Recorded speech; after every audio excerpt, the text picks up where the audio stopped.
Hi, Hi, Shaji. dear delegates. I'm Shaji, Deputy Director with IFFK, and we are talking to Mohit Priyadarshi, who has just directed the film Kosa. I think you all have watched the film, and we are talking about the film to the maker of the film. Welcome, Mohit. Uh, Thank you, Shaji. Yeah, actually, it's both sad and happy moment because you should have been here physically and Yeah. talking to the audience uh, in a normal year.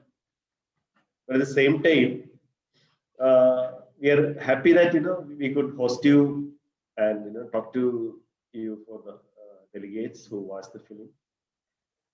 COSA is in the international competition section of this year's 25th IFFK this year. And I watched the film. Uh, it's quite, it was very affecting in many ways. And uh, more than I elaborating on the film or my experience of the film viewing, I want to wish to uh, you talking to the delegates about this. And I think perhaps you could just introduce yourself, how you started, what's your background. Yeah, With that, we can start perhaps. for sure. So I went to, I did my graduation in Delhi. Then I went to JNU. Then I went to FTI to study writing, basically. And while I was there, I was always attracted to the idea of independent filmmaking. With the resources becoming so democratic and us being able to, get those resources. I always thought that you did not need like whatever 2 crore rupees to make a film, and you could make it if we try and manage on our own. So there was this idea of trying to make a film on our own. But then I passed out. Then I went back to Delhi after studying in Pune, and I was in JNU. I was working as a freelance reporter. I was working as a researcher as well. And at that point of time, and I was always close to this the whole everything that was happening. So also I'm very like politically conscious. So at that point of time, we had this collective called Matidari, which was a small collective. So basically what we used to do was we used to host festivals, small scale film festivals in JNU and in other places in Delhi. And at that point of time, during one of these screenings, during one of these meetings, that we invited a lot of independent filmmakers, activists, writers, and lawyers, pro bono lawyers, journalists. And so at one point of time, one person talked about that there's this pro bono lawyer who works in Chhattisgarh, and she was talking about this boy, and she was just talking about the general whatever is happening in Bastar. But then she talked about this particular case that she was, she tried to, she was involved in the case, and uh, and she was like very honest about it. And at that point of time, I was actually recording the show, like the meeting, so I was just with the camera. And at that point of time, I was like, oh man, I want to make this is my story. And after that, I mean, there was so much. I just wanted to learn more about the situation. So for that, we traveled. I mean, I traveled to Chhattisgarh. I met a lot of people. I saw firsthand what was happening. And in theory, it was like, oh, whatever is happening is not nice. And when I went there, it was just worse, so much worse. And we had very little experience. We did not know how to go about making this film. But I just took it one step at a time. We just thought, okay, let's start doing this, just like write the script. And then from there, I just asked my friends to try and help me, my colleagues to help me, and then somebody would chip in. I started with my own money, and then slowly and steadily, it took a lot of time, obviously. But and obviously we wanted it to be very real. So we wanted to shoot in the real locations. And uh, I was very particular about that, because obviously we could not like afford to shoot in studios, but also I did not want to. So and then it just we just did it together, but it was very difficult as well. But yeah, that is how it started. So, yeah, for a fresh person who is fresh into filmmaking, he chose a very unlikely subject. that too happening in the tribal heartland of India, was the Chhattisgarh. And it's not very may not be a very easy decision. You could have had, of course, you are a political person, so that seems a very natural road to this filmmaking, making of this film. Yeah. Uh, yeah. So instead of choosing a very easy subject or something, you are also into. You must have been watching lots of even other streams of films. Absolutely, absolutely. Like I'm Commercial grown up movie. on Bollywood and Hollywood, so Yeah. I love escapist Actually. cinema.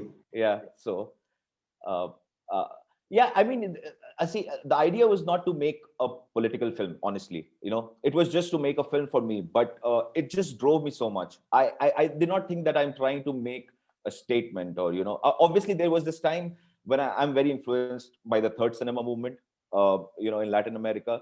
So I did realize that there is this potential of having films as more than just escapism.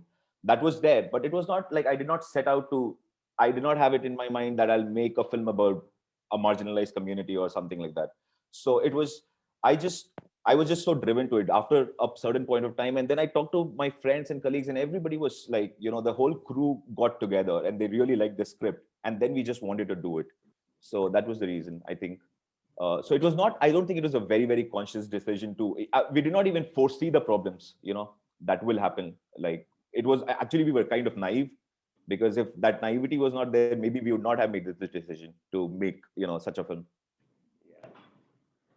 And okay, this film is like the film in a nutshell. Like it's about a boy who has been caught by the police. As a case of mistaken identity. The police is looking for a 30-year-old, Naxalite leader. Yeah. But the boy who has the same name is caught into this web of the whole tragedy. Yeah. So this the Chhattisgarh thing. Have you been there before this? And I understand you have been there for quite some time. And how long this process take also, like? It took a while. So basically, my first idea was that I wanted to see firsthand. So then I asked, I tried to arrange for trips, but it is very difficult to even try and travel in Chhattisgarh, in the southern parts of Chhattisgarh, like in Sukma and Bastar, and those areas are very difficult to travel. So I tried to ask local people to try and help me. And then I was not there because it's very difficult for a visitor to go there and stay for a long period of time. So I used to go there, and then I used to, like I used to come back to Delhi. And then I was also trying, at the same time, I was trying to cast local people. I was trying to cast my actors, and I was trying to find locations. So I was doing everything at one go. So I was researching as well. I was looking at what the villages look like, and everything about the Adivasi culture. But at the same time, I was also looking at locations and stuff like that. So I went there, I think, about 3 or 4 times. And the whole recce took a long time. I realized that we cannot shoot in Chhattisgarh. I mean, we could have shot in Chhattisgarh, but I just thought it might create a lot of other problems for people who are already working there. So Then already lots of lots of problems for themselves. Lots of problems already are there. So I did not want to add to their problems. And even then, there were people who said, no, we'll try, and if somebody stops the shooting, we'll go to court, and we'll try. And I said, I don't want you to get involved with all of that. Like already you have so much on your plate, so I'll just try and find another location. So we found this location. The village that we shot in is in Madhya Pradesh, which is very, very close. Like it's like one of the border of Chhattisgarh is just like 1 kilometer away. So, and it is a Gondi village as well. So it looked very similar to me, and there are some differences. Obviously, there are a lot of differences in some ways, but it was something that was really working for us. So we shot mostly in Madhya Pradesh, and then the town scenes we shot in Bihar. Oh, okay. Yeah, because again, as I said, it was a very difficult process, and I was running out of money constantly. So I just thought, like in Bihar, it was easier for me because I'm from Bihar. So it was just a very practical decision to, shift the town scenes to that state. Okay, so basically you shot in Madhya Pradesh, and Yeah. All the village scenes were shot in Madhya Pradesh, and all the court scenes and all were shot in Bihar. There are a couple of days that we shot in Cuttack as well, in Okay. Yeah, Odisha. we see the critics here. Yeah. So that was there in the middle, and I mean, it will take a long time to just talk about the process, but there was a point of time. Basically, we were shooting in Cuttack and we ran out of money, So and the I mean, obviously there was some issues, and then we just thought it's better to actually figure out the whole thing and then finish the thing once and for all. So I mean, yeah, I mean, we did not anticipate a lot of problems that ultimately we ran into, but the idea was just to keep going and you know um, Yeah, yeah. I think actually we are listening to a very familiar pattern of story. Like, the new filmmakers finding it difficult to funding for their projects, especially independent projects. Yeah, and with like if you have something which is kind of so sharp, then it's even more difficult Yeah. to find. And also I did Can not. you tell? Yeah. Sorry, can you tell us how was the funding experience for you? Like, Yeah, exactly. So that is what I wanted to like. That was what I was talking about. I did not like, because the film. I just wanted to be very honest with the film. I did not want to like make it masala or whatever. Like I did not want to pander to, the or whatever the like. So because I did not want to pander, I realized that also we are very inexperienced. So I realized that probably it is not a great idea to try and get producers, because I did not even think that we'll be able to get producers. Like I said, so we started with our own money, and then I just after a certain point of time, I realized that I cannot do it because I do not have that much money. So then I just asked my colleagues and friends. I would show them clips. I would show them what we have already shot, and I would go to them and I would be like, see, if you can give me this much money, I'll be able to do the next thing, and I'll be able to take the next step. So it was just like that, and that is why it took a while also, because there were points of time when we would have to halt the process, and even in the post production, because constantly we were running out of money. So I mean, in a way, it was, in hindsight, it is not the best decision to not have a certain amount of money before you embark on a journey. But yeah, I mean, we did not have like proper producers that way, so it was very, very difficult. The funding was extremely difficult, but um, we took it like one step at a time. So okay, yeah. wise. How did you choose the actors for the film? Like, it's obvious that they are not professionally trained Yeah. ones, So except a few. Yeah. yeah, so like I said, the whole idea was to make the film raw, and like so I also wanted the actors to be non-professionals, because I thought they just have to live their lived reality. They just have to kind of not act out, just be themselves. So for that, I wanted like real people from the not particularly in southern, like in from the villages, but at least close abouts. So Yeah. when I was recceing in Chhattisgarh and Madhya Pradesh, we simultaneously we were also casting actors. So I was going to theater groups, and I was meeting local people, and we were taking auditions, and that is how we got Kunal, who is the guy, the actor who plays Kosa. So he was working in a theater group in Bilaspur, and Oh, and the great thing is, so the policeman, the guy who plays the SI, yeah. Sunil Fantastic piece. Sunil Chipre, Yeah. he Kunal is basically was working in his group, right? Okay. So they are from the same group. Right. So that is how, and then we went to Madhya Pradesh, and for some other roles like Nuria, who plays Saira, and Vittal. Vittal is like an actor who has been working in FTI films for a long time, and he's also a very like he's probably the most well-known actor of all the people in there. Yeah. And there were other actors. There was Veera Sathidhar, who acted in Court, but unfortunately, for some reason, we could not include his scenes in the film because it was not working out for some reason or the other. But there were some other people also who were involved in the. I mean, they were acting, but like they did not. I had to because of the length of the film and stuff like that. So Yeah. so yeah, it was just non-professionals. All the village people and everything was all non-professionals, and even the other people are mostly non-professionals, except for maybe one or two people. Yeah.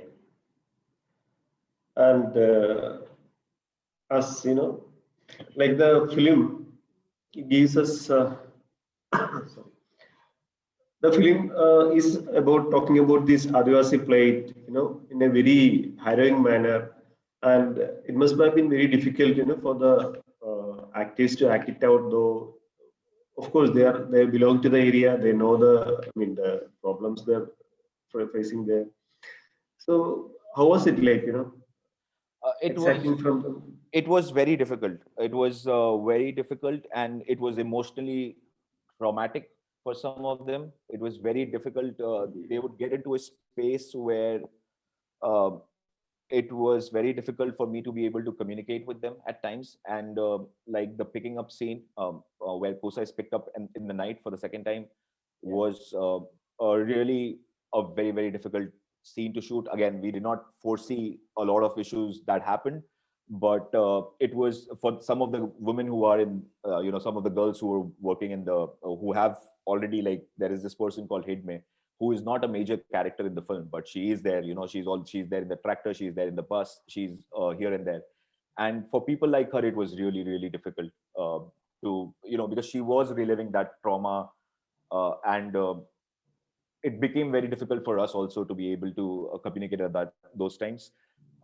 Yeah, so I think generally it was not easy, and also practically it was not easy because where we were shooting there was no electricity, there was no clean water. It was practically, it was difficult just to make the, charging the batteries and stuff and everything, just taking care of the equipment, but also to take care of our health and everything. So it became it was but also then the whole thing was like the whole village was supporting us, the entire village was supporting us, and that kind of gave us the strength to keep carrying on. And coming to the one of the characters, you show that city-bred an advocate is coming and argue. I mean, taking up their cause and their case. So, and the magistrate at a point saying this about talking about contemptuously about these city girls, coming charmed by these issues of tribalism and all. Yeah. Do you think was it a conscious decision, or do you think is it affecting the agency of tribal people? I mean, bringing a character from outside their area and arguing for them, trying to save them. Is there any? I mean, see, we find I'm just as an angle. No, I think from her perspective, from Saida's perspective, she is doing the right thing, and it could be seen as appropriation, right? Because they don't need saviors, they don't need saviors at all. Yeah, exactly. Adivasi people don't need saviors, and they've been fighting their fight for a long time, so they don't need other people to come in. But from her point of view, it is just her innocent idealism, like she is not even thinking that, she just wants to do good, and she's trying to do her she's just trying to do her own good, and she's very honest about it, so she wants to fight about it. And then she probably realizes that it is not something that she could foresee, the problems that would happen, and if she's able to live this kind of a life, and if she really wants to commit, then she will have to commit fully, like you just can't commit half-heartedly in that way. So I don't think for me, I've just seen a lot of people, I've seen lawyers, I've seen activists who come from a different kind of a situation, who are maybe educated, but they're really driven towards trying to, and I'm not only talking about the Adivasi condition, or, we don't have to pick a topic and we, pick somebody and pick a community and say, we have to be representative. Nobody wants to do that. But I think there are a lot of young people who are really driven towards doing, their actions speak. So I think Saida is like one of those characters, but she's also trying to find herself, and then she realizes that probably it is not as easy as she thought it would be. Or, I mean, she did not think it would be easy, but, I don't know what the next stage for Saida would be after that. So.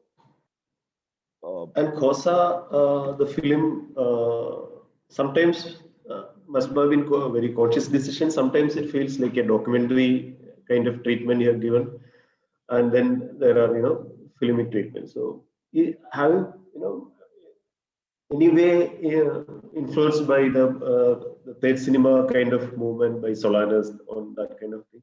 Absolutely.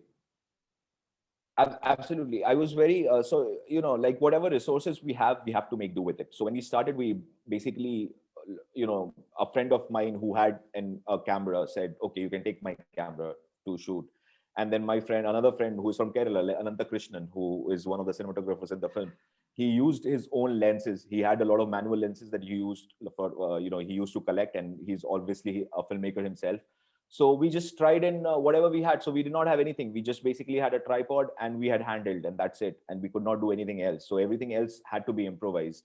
So and then we realized that also, not like, obviously we realized this before the shooting, that this is the only equipment that we'll have, but we wanted it to be in the language of the film.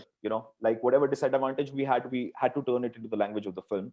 And it was a conscious decision to keep it very like raw, but and very documentary type in some moments when the protest is happening, or those kinds of scenes.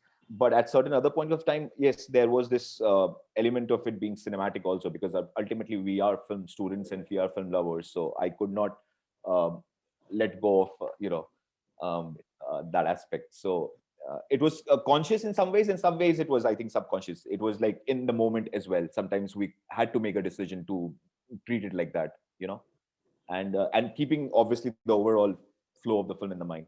So yeah. So how is the audience response now? It has already been in the festival circuit, a limited. Yeah, very travel in limited. Very limited, because like even the UK was in a lockdown, so Yeah. it was, and we also had a capped number of viewers at Raindance, but it was very positive. A lot of people reached out to me, and there were some people who are people who are aware of the Adivasi condition and who are very familiar with what is happening in India, and they reached out to me from the UK. But the positive, and I think I could not go to Calcutta, because again, with the pandemic, they were not letting people from outside West Bengal come in. But I had a really nice response. A lot of people reached out to me, and I think a lot of students have really loved the film, and a lot of young people are liking the film. But also a lot of, like, I think I don't think it's an age thing. I think a lot of people who want these kinds of films to come out have really taken to the film. And I think they like the honesty of the film. And I think overall it's been so positive, even though I've not been there. So it's just what I've been hearing from people, secondhand. So that's quite great. yeah. I think. And okay, after all these efforts, and what could you say as a lesson you learned from this, the whole making of the film? I think there are two things. One is, like, if you think of something and if you're really committed to it, that you can do it. It'll be very difficult, but you can do it if you're really committed. And the second thing is just to be less naive, like plan better. And as filmmakers, I learned a lot for me, like, there's a joke, like an inside joke in my crew. I often say that, FTI was not my film school. This is my film school. Making the film was my film school. You unlearn a lot of things. I learned, I had to unlearn a lot of things, and I realized, shooting in uncontrolled scenarios and not shooting in uncontrolled scenarios is a completely different thing. So there was a lot of unlearning going on, and I think that will continue also with time. So I mean, mostly that. But I also think, like, we should. I am very happy that we took this decision, and and there were times during the process of the film when something was not happening, and we were like, okay, should we have tried to make such a difficult subject? Are we capable enough of delivering on something which is so serious? But I feel there's this validation. I feel like to complete the film and to show it to people in itself is a good thing for us. And so that is a lesson, that if you are committed to something, you should go ahead and do it. And things will happen. Yeah, that's nice. So also, I think it's time to wind up. But at the one last question, perhaps I'll ask is, like, we are talking about a very sensitive issue.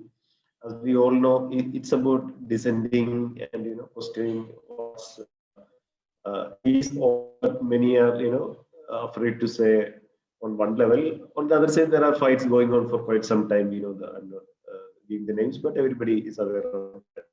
So, are you going to censor this film? What expectations? I am very torn about it. I was I know this is a film which will be difficult to show to general audiences because of I don't think the audiences would have a problem, but I Yeah. think the censorship might be there, and so that is something that I can foresee some issues happening, but I'm not really sure if we will apply for a science certificate. At this point of time, I'm kind of conflicted, and it seems like with everything, with the situation which is going on, and so much censorship already happening. I think it will be difficult to show this film, but that is the whole. I mean, that is the idea as well. Like even if it's difficult just to show the film, right? I mean. Even if people are, you don't need a censor certificate to show it to people. Yeah. But let's see. I mean, this is something that I'm saying right now, and maybe 6 months of trying to take the film to people, it'll be a different kind of story. So uh, so uh, Actually, I hope that students show it, universities show it, collectives show it, and hopefully with the pandemic ending, that we can see it in theaters as well in some places. And obviously it has started in Calcutta, and it's happening in Kerala. So we'll take it from here, like step by step, hopefully. Thank you, Mohit. Thank you Yeah. for the film, and thank you for finding time to talk to us. Thank you, Shaji. Yes. I would have been very happy, and I'm very happy that you, like even in such times, it's really motivating for film goers and filmmakers to have the festival. We were really concerned about whether the festival will happen or not happen, but I'm really glad. I know it's difficult to do it in 4 cities, and you have to take that decision, which is also not easy for you. But I'm very, very happy that that you have managed to do it, because a lot of festivals have gotten cancelled, and that is kind of demotivating to filmmakers and obviously cinephiles as well. So I'm really, really thankful to you guys to just do the festival, and just in to return to normality at least a little bit. So thank you for that. Thank you for recognizing that. Thank you, Mohit. And I hope the audience enjoys all the great films that are there on offer, and that it is a great success, the festival. Yeah, that's what we also hope at IFFK. Yeah, absolutely, it will be. Thank you, Mohit. Thank you, Shaji. Bye, take care.